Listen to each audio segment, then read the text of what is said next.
कर भगवान की यह पवित्र भूमि और उस बीच में भादों के महीने में शिव तत्व की प्राप्ति। भादों के महीने में, जिस भादों के महीने में भगवान श्री बलराम जी महाराज का प्रागट्योत्सव हुआ, जिस भादों के महीने में भगवान कृष्ण का जन्मोत्सव हुआ, जिस भादों के महीने में राधा रानी का जन्म महोत्सव हुआ, जिस भादों के महीने में भगवान श्री गणेश जी महाराज का जन्मोत्सव हुआ, जिस भादों के महीने में सप्त ऋषियों की प्रागट्यता का प्रतीक रहा, जिस भादों के महीने में केवल भक्ति का ही एक तत्व निश्चित होता है, उस भादों के महीने में आपको हम हरि और हर की भूमि कहते हैं, जिसको हम शिव और शक्ति की भूमि कहते हैं। ऐसी पवित्र भूमि पर शिव पुराण की कथा श्रवण करने के लिए बैठे। काम हो रहा है, मेरा क्यों नहीं हो रहा? तो विश्वास रखकर 5 सोमवार, 6 सोमवार, 7 सोमवार इसको कर देखिएगा। गणेश जी का स्थान जहां से पानी बहता है उसके सीधे हाथ पर, वहां पर एक बेलपत्र समर्पित कर थोड़ा सा जल वहां समर्पित करिए। षडानंद कार्तिकेय का स्थान एक बेलपत्र समर्पित कर थोड़ा सा जल वहां समर्पित करिए। अशोक सुंदरी का स्थान थोड़ा सा जल समर्पित करने से पहले एक बेलपत्र, फिर जल। 3 स्थान। चौथा मां पार्वती जी का हस्त कमल, एक बेलपत्र समर्पित कर जल चारों तरफ चढ़ाने के बाद में 5वां शिवलिंग के ऊपर बेलपत्र समर्पित कर पूर्ण जल शंकर को समर्पित कर देना। ये 5 स्थान का चढ़ा हुआ जल आपके जो काम अटक रहे हैं, जो कार्य में आपको, आप सभी को मालूम होगा बेलपत्र चढ़ाने का एक तरीका होता है। एक बेलपत्र चढ़ाते हैं तो ऐसे ही चढ़ा देते हैं, 2-4 बेलपत्र चढ़ाई ऐसे ही चढ़ा देते हैं। पर यदि 11 बेलपत्र, 21 बेलपत्र, 51 बेलपत्र, 108 बेलपत्र, 108 से भी ज्यादा यदि बेलपत्र हम अगर शंकर को समर्पित कर रहे हैं, तो आखिरी बेलपत्र में हमें या तो चंदन या चावल या लाल चंदन, कुछ भी अबीर गुलाल कुछ भी रखकर मध्य पत्ती पर रखकर भगवान को समर्पित करना पड़ता है अपनी कामना की। नदी को समुद्र ने कहा अगर नदी तो कुछ देना चाहती है तो मुझे हरी हरी घास ला कर दे दे, मुझे दूबा ला कर दे दे, मुझे हरी घास ला कर दे। नदी ने कहा क्या रे समुद्र, मांगा भी तो घास, मांगी भी तो दूबा, मात्र दूबा, हाँ ला दे। नदी ने कहा पिलाई। नदी गई, अपने घाट पर दूबा लगी हुई थी, नदी ने अपने पानी से इतनी तेज लहर ली कि दूबा को तोड़ने लगी। जैसे ही नदी अपने पानी से, अपने जल से दूबा को तोड़ने के लिए पानी का वेग तेज करती है, उसी समय दूबा पानी के आगे झुक जाती है। जैसे झुकती है नदी उसको उखाड़ नहीं पाती है, फिर पानी उस पर गया, दूबा फिर झुक गई, पानी फिर गया, दूबा फिर झुक गई, दूबा घास उखड़ नहीं पाई। पूरी दिन सत्यानाश मिल गया नदी का। आखिरी में समुद्र के पास जाकर कहती है समुद्र मैं दूबा, मैं घास उखाड़ नहीं सकी। समुद्र कहता है हरी नदी तुझमें तो क्या दुनिया में किसी की सामर्थ्यता नहीं है कि जो माता पिता गुरु के आगे झुकने वाले को उखाड़ सके, किसी में दम नहीं है, ये किसी की सामर्थ्यता नहीं है कि झुकने वाले को उखाड़ दे। आप झुकते रहो, प्रणाम करते रहो, नमन करते रहो, साष्टांग करते रहो, आप परमात्मा के आगे झुकते रहो, गुरुजन के आगे झुकते रहो, बड़ों के आगे झुकते रहो। जिंदगी में किसी में दम नहीं है कि आप उखाड़ सकते हो। झुकने की आदत तो डालो, प्रणाम करने की आदत तो डालो। नमन जिसके हम पांव पड़ते हैं, ठीक है, जिसके हम पांव पड़ते हैं वो बड़ा होता है कि जो पांव पड़ रहा है वो बड़ा होता है। बहुत अच्छे से उत्तर देना, सोच विचार कर देना। तुमने खूब कथा सुनी है, दिल से देना। जिसके हम पांव पड़ते हैं, जो झुका है, जिसने प्रणाम करा है, जिसके पांव पड़े जा रहे हैं वो बड़ा नहीं है। बड़ापन उसकी है जिसने नमन किया है, जिसने झुका है, जिसने प्रणाम करा। बड़ापन उसका है, उसकी धैर्यता देखो, उसकी प्रफुल्लता देखो। छोटा है जिसको प्रणाम किया जा रहा था वो तो छोटा था, बहुत छोटा था, इसलिए उसके पास देने के लिए कुछ नहीं था। उसने केवल आशीर्वाद दे दिया, आयुष्मान उठ जा। पर उससे ये तक नहीं बना कि झुकने वाले को गले से लगा लेता, उठा लेता, बैठ मेरे पास, मेरे नजदीक। कागज बदलते हो तिजोरी के अंदर का, तो ईमानदारी से बोलना, तिजोरी को जब साफ करते हो तो नौकर से करवाते हो कि तुम करते हो? अरे बोलो जम के, अच्छे से बोलो। तिजोरी साफ कौन करता है? नौकर की तुम? जिस तिजोरी में धन रखते हो, जिस तिजोरी में तुम लक्ष्मी रखते हो, उस तिजोरी को तुम साफ करते हो। घर का तुम अपने बेटे तक पे विश्वास नहीं करते, बहू पर विश्वास नहीं करते, खुद बुढ़ा पर भी साफ करते हैं, स्वयं साफ करते हो, किसी पर विश्वास नहीं है। तो जब घर की तिजोरी तुम साफ करते हो तो घर के माता पिता भी वो तिजोरी हैं जिसकी सेवा बेटों और बहुओं को करना चाहिए, क्योंकि रखी हुई तिजोरी का माल तो एक दिन समाप्त हो जाएगा, पर बूढ़े माँ बाप का अगर आशीर्वाद मिल गया तो घोड़े के भी दिन फिर जाएंगे और करोड़पति बन जाएगा। करोड़ बड़ी बीमारी भी दिख रही है कि शरीर के अंदर आ गई, थोड़ा दिन दुर्वा को लाइए। क्या लाओगे? जम के बोलो जरा। दुर्वा। दुर्वा देखिए सब लोगों ने, दुर्वा। दुर्वा के नीचे का जो भाग होता है, जब आप दुर्वा तोड़ेंगे तो ऊपर हरा हरापन रहेगा, नीचे थोड़ा थोड़ा हल्का हल्का सा पीलापन रहेगा, सफेदपन रहेगा, रहता है उसमें। दुर्वा को तोड़ते हैं तो जब दुर्वा आप लेकर जाएं, देवादिदेव महादेव की अशोक सुंदरी वाली जो जगह है, उस अशोक सुंदरी वाली जगह पर 7 दुर्वा का बल आप अशोक सुंदरी वाली जगह पर किसी भी सोमवार को समर्पित करें और उस दुर्वा को उठाकर लिया। 7 दुर्वा 7 दिन तक उसको गीले कपड़े के अंदर अच्छी दबा के रख लें और 7 दिन एक दुर्वा प्रतिदिन खाली पेट उसको खाना चबा चबा कर प्रारंभ करिए। और शरीर में अगर कमर में भी दर्द है, घुटने में भी दर्द है और पीठ में कंधे के पास अगर दर्द है, 7 दिन खाकर देखा। ये दुर्वा जो उत्पन्न हुई है, इसमें इतना बल कहां से आ गया? शंकर भगवान बोले रहे हो इंद्र, तुम्हारे अमृत से भी बड़ी प्रबल है ये दुर्वा। जिस समय पर अमृत का कलश निकला, उस अमृत के कलश को देवता लेकर जा रहे थे, ले जाते राक्षसों से छुड़ाकर सबसे पहले इन्होंने समुद्र के किनारे पर इसको छुपाया। उस जगह पर भगवान विष्णु की जंघा के रोम पड़े थे जिससे दुर्वा उत्पन्न हुई थी। उस दुर्वा पर इस कलश को रखा, रखते ही एक देवता ने उसके उठाकर देखना चाहा तो उसमें से थोड़ा सा भाग अमृत का नीचे गिर गया, जो दुर्वा पर पड़ गया। और आगे गए, फिर इसको छुपाया, वहां भी दुर्वा थी। फिर और आगे गए, वहां भी दुर्वा थी। सुन इंद्र, तेरे को जो अमृत मिला तूने एक बार में पिया। ब्रह्मा को जो अमृत मिला वो ब्रह्मदेव ने एक बार में पिया। वरुण को जो अमृत मिला वो एक बार में पिया। पर इस दुर्वा को जो अमृत मिला वो 5 बार मिला। इसलिए 5 दुर्वा लेकर तू गणेश के पास जा और उसको दे, क्योंकि ये 5 अमृत के कुंड से भी प्रबल है। ये 5 अमृत के कुंड से भी प्रबल है, लेकर जा तू ये दुर्वा। और इंद्र ने दुर्वा दी, गणेश जी को खिलाई। जैसे खिलाई, गणेश जी के भीतर की जो अग्नि थी वो समाप्त हो गई।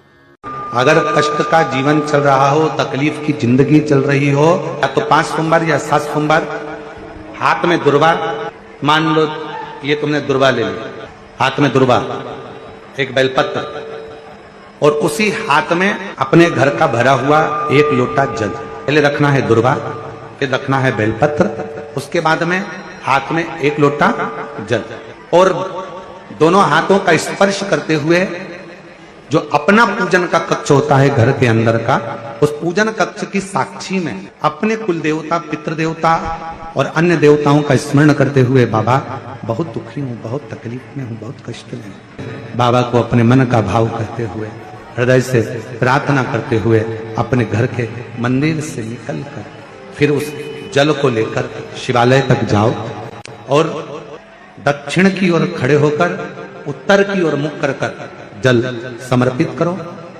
बेलपत्र और दुर्वा दोनों को अशोक सुंदरी वाली जगह पर चढ़ा दो। अशोक सुंदरी की जगह तो सबको मालूम है ना। चढ़ा हुआ थोड़ा सा जल लेकर आओ, घर के दरवाजे पर उसका छींटा दे दो, लेपन कर दो, और बाबा से 5 सोमवार नियम से आप दुर्वा, बेलपत्र और जल का प्रयोग अगर करोगे, 5 सोमवार पूर्ण होंगे, जो तुम्हारा दुख है वो समाप्त जरूर होगा। शिव करना जरूर। में बहुत कर्जा है, इतना भी धन नहीं है कि काशी जाकर सारनाथ भगवान का दर्शन करे। तो शिव महापुराण की कथा कहती है, अगर बन सके तो 5 बेलपत्र, 5 दुर्वा, 5 कनेर का पुष्प, 5 काली तिल हाथ में रखकर सारनाथ भगवान का स्मरण कर कर भगवान शंकर के मंदिर में शिवलिंग पर समर्पित करें, और शिवलिंग पर समर्पित कर कर सारनाथ भगवान का स्मरण कर कर लोटा भरकर जल शिव को समर्पित करें। उसी का थोड़ा सा जल झेल कर लेकर आकर अपने घर व्यापार के ऊपर छिड़कना प्रारंभ करें। धीरे धीरे 3 महीना भी नहीं लगेगा, व्यापार वृद्धि करेगा, कर्जा चुकना प्रारंभ हो जाएगा। 4 गुरु हमारी जिंदगी में हमेशा मिले हैं। पहले नंबर पर माता, दूसरे नंबर पर पिता, तीसरे नंबर पर शिक्षक और चौथे नंबर पर सतगुरु। सारे देवताओं का दर्शन करिएगा, सारे देवताओं के मंदिर जाइएगा, सारे देवताओं का दर्शन करिएगा, सारे देवताओं के मंदिर जाइए, सारे देवताओं का दर्शन करिए, सारे देवताओं के मंदिर जाकर सारे देवताओं का दर्शन कर कर एक बार मेरे देवाधिदेव महादेव का दर्शन करिएगा। सारे देवताओं के दर्शन में और महादेव के दर्शन में एक अंतर सबसे प्रबल मिलेगा। सारे देवताओं के मंदिर में सारे देवता ऊंचे ऊंचे स्थान पर बैठे मिल सकते हैं, पर मेरा महादेव का शिवलिंग जब भी मिलेगा तो जमीन पर ही मिलेगा, पृथ्वी पर ही मिलेगा। माता पार्वती जी भी बैठी हैं तो ऊंचे स्थान पर बैठी हैं, गणेश जी बैठे हैं तो ऊंचे स्थान पर बैठे हैं, षडानंद कार्तिकेय बैठे हैं तो ऊंचे स्थान पर बैठे हैं, भगवान विष्णु बैठे हैं तो ऊंचे स्थान पर बैठे हैं, मेरे राघव जी मेरे राम जी बैठे हैं तो ऊंचे स्थान पर बैठे हैं, दत्त भगवान बैठे हैं ऊंचे स्थान पर बैठे हैं, सारे ग्रह बैठे हैं ऊंचे स्थान पर बैठे हैं, पर केवल एक मेरा देवाधिदेव महादेव, मेरा शंकर, मेरा शिव, मेरा ओघड़दानी, मेरा शिवलिंग, मेरा शंकर एक ऐसा है जो पृथ्वी पर जमीन पर आराम से बैठा है। क्यों? मेरे देवाधिदेव महादेव ने संसार के लोगों को प्रेरणा दी कि ये भूमि पर मैं बैठा हुआ हूं, इसका कारण केवल एक है। ब्रह्मा ब्रह्म लोक में रहते हैं, भगवान विष्णु बैकुंठ लोक में रहते हैं, शिव कहते हैं कि मैं मृत्यु लोक में रहता हूं। और सुनो, जो मृत्यु लोक में रह रहा है, अगर तुम्हारी बहू जो तुम्हारे पास में रह रही है, तुम्हारे ऊपर तकलीफ आई, तुम्हारे ऊपर दुख आया, तुम्हारे ऊपर कष्ट आया, तुमने अपनी एक बहू जो कि नागपुर में रह रही थी, एक बहू जो पूना में रह रही थी, एक बहू जो इंदौर में रह रही थी, तुमने फोन लगाकर उस बहू को अपनी तकलीफ बताई कि मेरी छाती में दर्द हो रहा है, मेरे घुटने में दर्द हो रहा है, तो वो जो बाहर बहू रह रही है वो कहेगी मम्मी डॉक्टर को दिखाने चले जाओ, और जो पास में बहू रह रही है वो तुरंत दौड़ कर आएगी और मल्लम लगाकर जाएगी। कितना भी लड़ाई हो गई हो, कितना भी विवाद हो गया हो, पर तुम्हारे ऊपर अगर तकलीफ आएगी तो जो पास में बहू रह रही है, भले बोलचाल नहीं हो, फिर भी वो आकर खड़ी हो जाती है। उसी तरह ब्रह्मा ब्रह्म लोक में, भगवान बैकुंठ लोक में और मेरा शिव मृत्यु लोक में है। तुम जब बुलाओगे मेरा शंकर उसी समय पर दौड़कर तुम्हारे पास में आकर खड़ा हो जाता है, क्योंकि वो मृत्यु लोक का निवासी है। वो कुछ अच्छा करो, ये मनुष्य का शरीर वापस नहीं मिलना है। 84,93,999 योनियां काटने के बाद 84,00,000वें नंबर की ये योनि मिली है, मनुष्य का शरीर मिला है 84,00,000वें नंबर का। और इससे पहले जितनी योनियां थी, खटमल बने, मच्छर बने, झिंगुर बने, छिपकली बने, चूहा बने, मुर्गी बने, बकरी बने, मेंढक बने, कीड़ा बने, ना जाने कितनी कितनी योनियां आपकी और हमारी पूर्व में रही होगी। और अब भगवान की बड़ी कृपा से ये मानव की देह मिली है, मानव की, इसको व्यर्थ ना करो, व्यर्थ ना। और मिलती है शिव नाम की दौलत कभी कभी, होती है अपने भाग्य से शिव पुराण कभी कभी। ये उनकी कृपा है, उनकी उदारता, उनकी करुणा है, जिसके बल पर यह हमको प्राप्त हुआ ही मिला। और हम इसको व्यर्थ गवा दें, हम इसको व्यर्थ गवा दें, ये कहा मिला। बजो, स्मरण करो, कीर्तन करो, मंत्र जाप करो, नाम जाप करो, कर्म करो, अपने अपने घर में रहो, खूब कमाओ। शुरू में कथा में कहा था तुम्हारी कैपेसिटी से ज्यादा कमाओ, 4 गुना ज्यादा कमाओ, पर इतना याद रखना जितना कमाओ तुम भले 1 रुपया किसी को दान मत करो, किसी को मत दो, पर अपने ऊपर खर्च जरूर करो। पूछेगा कि नीचे बड़ी मुश्किल से 83,99,999 योनियां काटने के बाद ये 84,00,000वें नंबर की योनि मिली थी, नीचे जाकर तूने एंजॉय कितना करा, भजन कितना करा, कीर्तन कितना करा, मंत्र जाप कितना करा, अपनी मस्ती में कितना जिया, प्रसन्नता में कितना जिया।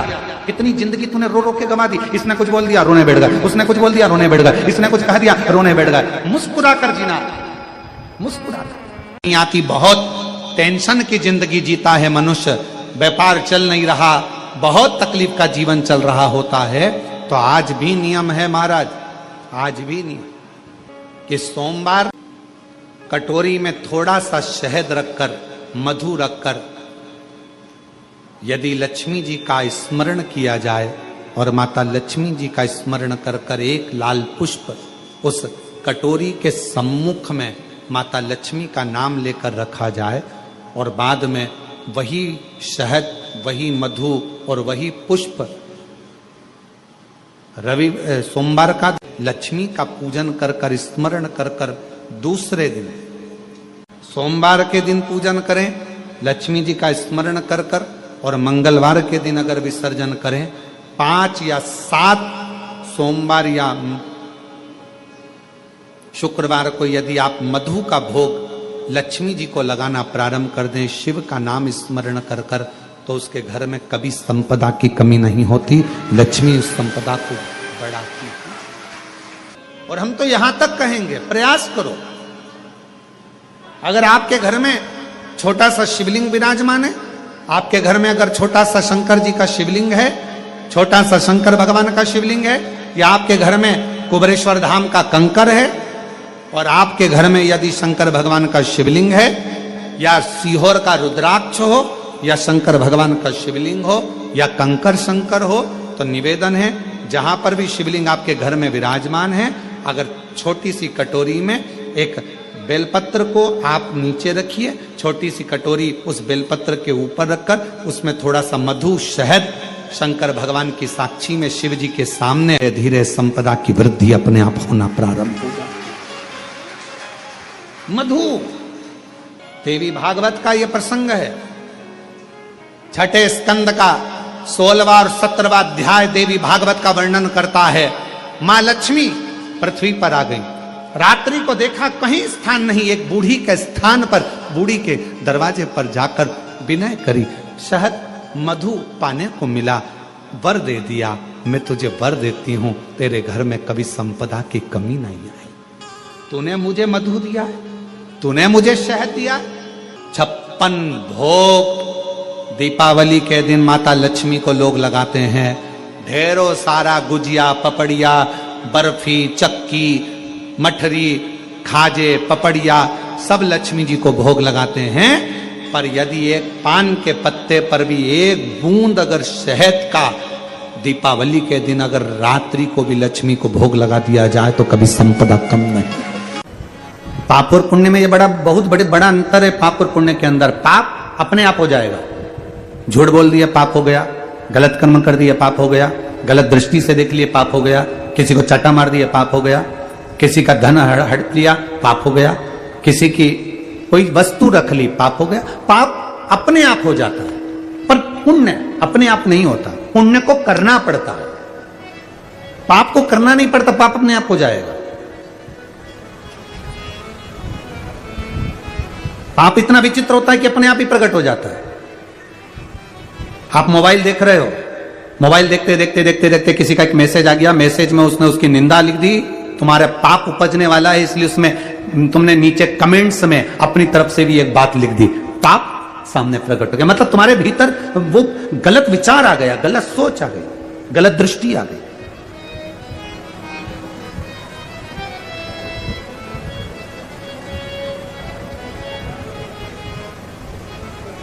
पाप अपने आप हो जाता है, पर पुण्य अपने आप नहीं होता, पुण्य को करना पड़ता है। पुण्य को करोगे तो पुण्य होगा। किसी को भोजन कराया, भूखे को भोजन कराया, प्यासे को पानी पिलाया, तुमने अगर पुण्य कमाया, पुण्य की कमाई आपको खुद करना पड़ेगी, पर पाप अपने आप हो जाता है। पाप को वो कहते हैं ना, अंदर जो भरा होता है वही, जो अंदर भरा है वही, उसी की डकार आती है, जो अंदर भर रहा है।